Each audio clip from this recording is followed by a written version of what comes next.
বুধবার আগরতলা রবীন্দ্র শতবার্ষিকী ভবনে সহস্র উৎসব উদ্বোধন করেন রাজ্যের মুখ্যমন্ত্রী প্রফেসর ডক্টর মানিক সাহা। এদিনের এই অনুষ্ঠানে মুখ্যমন্ত্রী ছাড়া উপস্থিত ছিলেন অন্যান্য আধিকারিকেরা। অনুষ্ঠানে বক্তব্য রাখতে গিয়ে মুখ্যমন্ত্রী বলেন, আনন্দের মধ্যে আমাদের পড়াশোনা করতে হবে, আর আনন্দের মধ্যে নিজেদেরকে খুঁজতে হবে এবং এই সহস্র অভিযানের মধ্য দিয়ে বিদ্যালয়ের শিক্ষার মান আরও অনেক বেশি পরিবর্তন হয়েছে বলে ব্যক্ত করেন মুখ্যমন্ত্রী।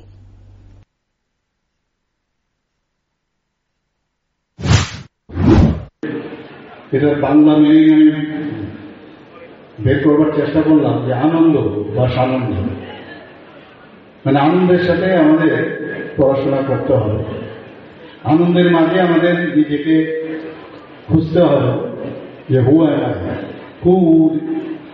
আর এই যে বিষয়টা, এবং এর মধ্যে সবকিছু উপরওয়ালা কিন্তু সবকিছু আমাদের দিয়ে দিয়েছে। ফাউন্ডেশন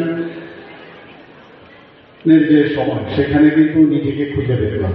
এই গ্রুমিং চেহারা সেক্রেটারি মহোদয় বলার চেষ্টা করেছেন যে ক্লাসে গেলে অনেকে দেখা যায় গ্রুমিং চেহারা, একটা অনীহা একটা ব্যবস্থা থাকে বাড়ির থেকে বেরোবার আগে স্কুলের যে পরিবেশ যখন মনে হয়, তো সেই পরিবেশে অনেকে ড্রপ আউটের সংখ্যা আমাদের এখানে প্রচুর ছিল।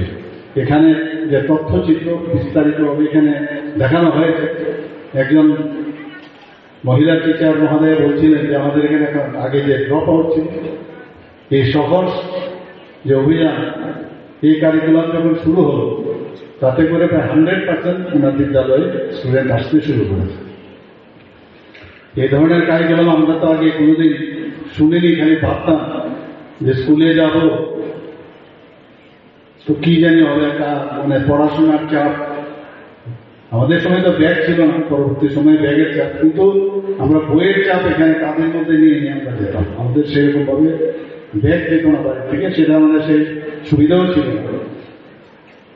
তো এই চাপের থেকে মুক্ত রাখার জন্য মাননীয় প্রধানমন্ত্রী নরেন্দ্র মোদীজি যে বলছেন যে এই যে 34 বছর পরে যে আমাদের যে শিক্ষানীতি, ন্যাশনাল এডুকেশন পলিসি আজকে 2020